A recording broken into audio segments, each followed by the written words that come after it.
मैं चाहता हूँ कि उस कारी को आपके सामने पेश करूं मेरे दोस्तों, जो आपके खैराबाद के तैयार का नाम रोशन पूरे हिंदुस्तान में कर रहे हैं मेरे दोस्तों। बस ये कह दूं कि सागर तलाश कर न तो मीना तलाश कर, ए आशिके रसूल मदीना तलाश कर, मोमिन अगर है तू तो कुराने मजीद में ईमान का चमकता नगीना तलाश कर। सुभान अल्लाह। आइए हज़रात गिरामी, मैं हाफिज़ो क़ारी मोहम्मद अबूज़र साहब उस्ताद मदरसा अरबिया मक़ौल उलूम खैराबाद से मुल्तमिस हूँ, हजरत वाला तशरीफ फरमा होकर तिलावत कलाम इलाही से इस महफिल की नूरानियत में इजाफा फरमाएं।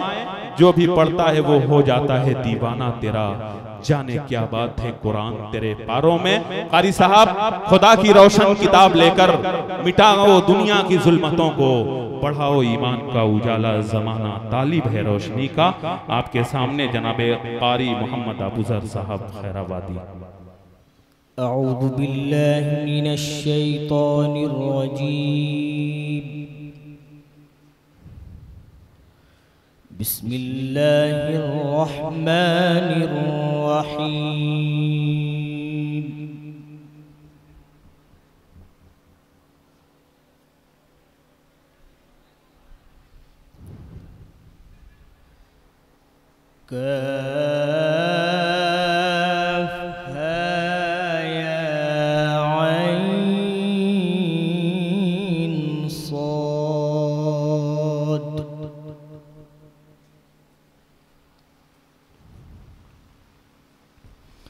ذكر رحمة ربك عبده زكريا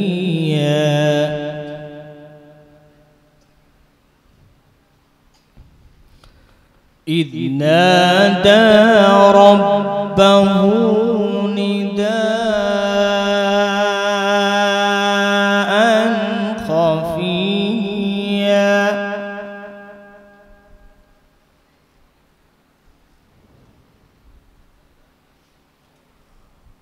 قال رب إني وهن العظم مني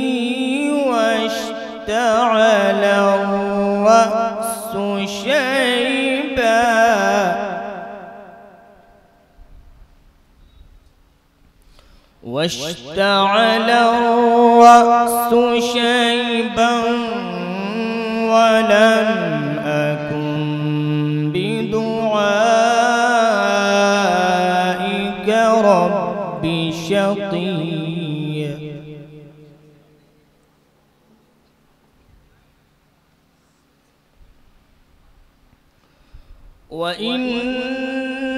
وإني خفت الموالي من ورائي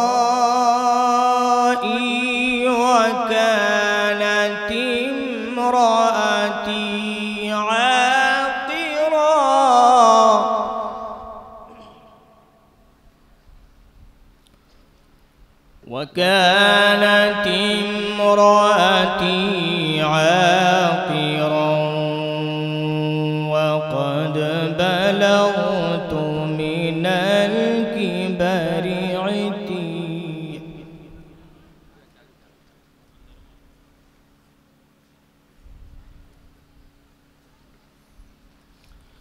بسم الله الرحمن الرحيم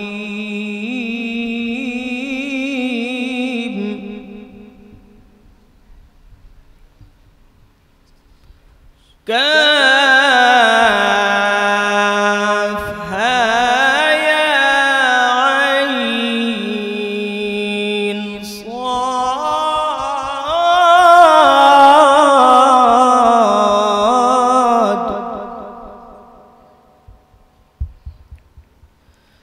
ذكر رحمة ربك عبده زكريا अल्लाह अकबर, हसन तवज़य्यन माशाअल्लाह या शेख। إذ نادى ربه نداء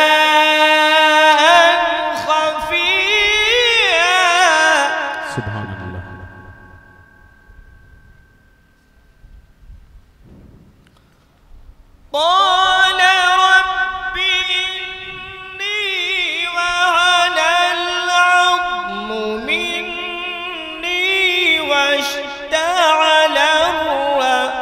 شيبا ولم أكن بدعائك رب شقيا. الله أكبر، ما شاء الله. وإني خفت الموالي من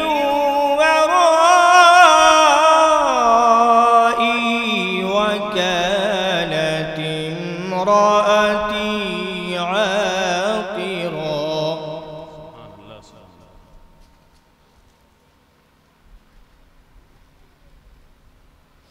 وكانت امرأتي عاقرا فهب لي من لدنك وليا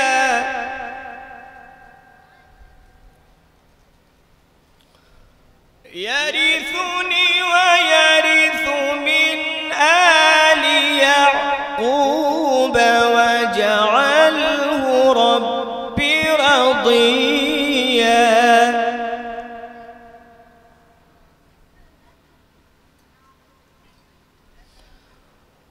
يا زكريا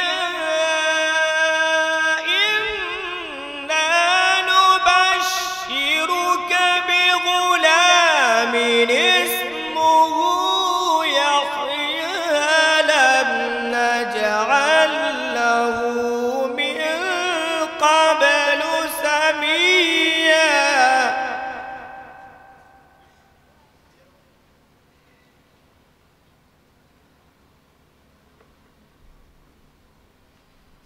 قال رب أنى يكون لي غلام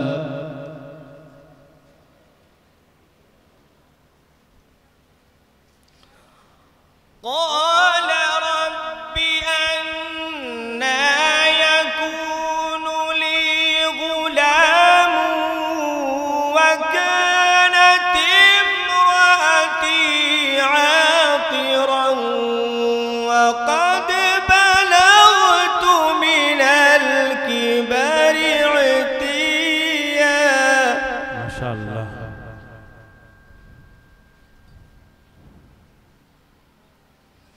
قال كذلك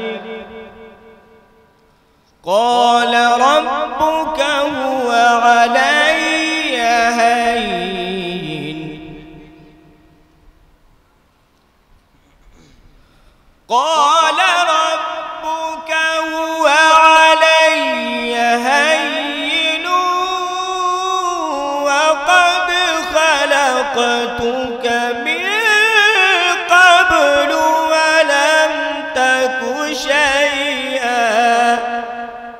قال رب اجعل لي آية. قال آيتك ألا تكلم الناس ثلاث.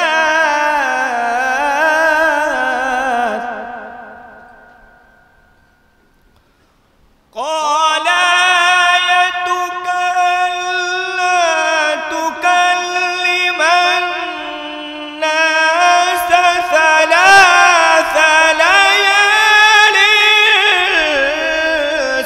سويا. فخرج على قومه من المحراب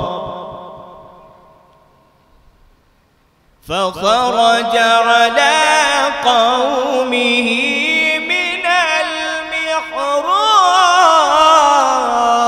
المحراب فخرج على قومه من المحراب فأوحى إليهم أن سبحوا بكرة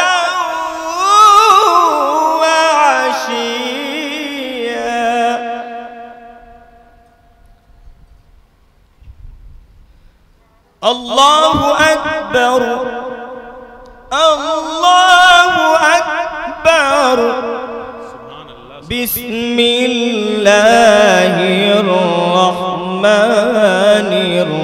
الرحيم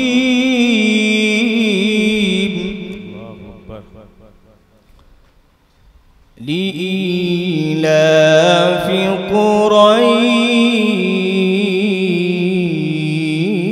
قريش إيلافهم رحلة الشتاء والصيف فليعبدوا رب هذا البيت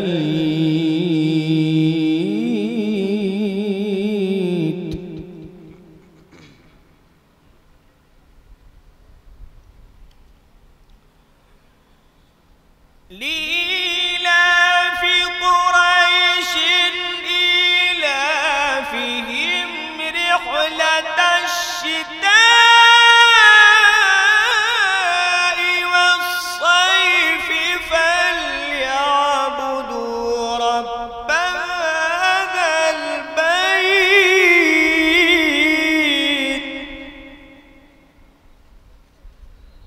الذي أطعمهم من جوع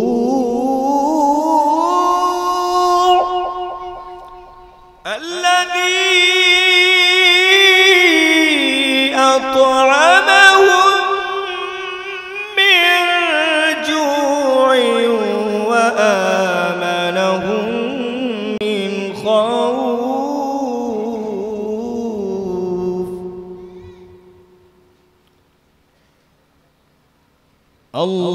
الله أكبر بسم الله الرحمن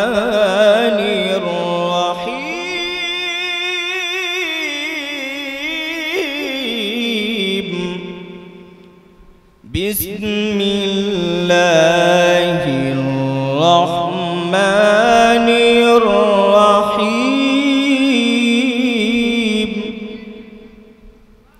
قل هو الله أحد الله الصمد لم يلد ولم يولد ولم يكن له كفوا أحد سبحان الله صدق الله العلي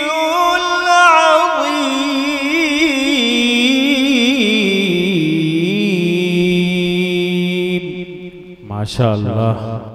ये थे जनाबे कारी मोहम्मद अफजर साहब, उस्ताद मदरसा अरबिया मकबूल उलूम खैराबाद, जो महफिल की नूरानियत में खुदा के कलाम से इजाफा कर रहे थे। बड़ा अच्छा लग रहा था, कारी साहब पढ़ रहे थे, खुदा की कसम दिल मचल रहा था। कारी साहब आपको मैं बता दूं कि कारी साहब आपसे कह रहे थे यही वो कुरान है जो कारी साहब ने अपने सीने में उतारा है अल्लाह के फजल से।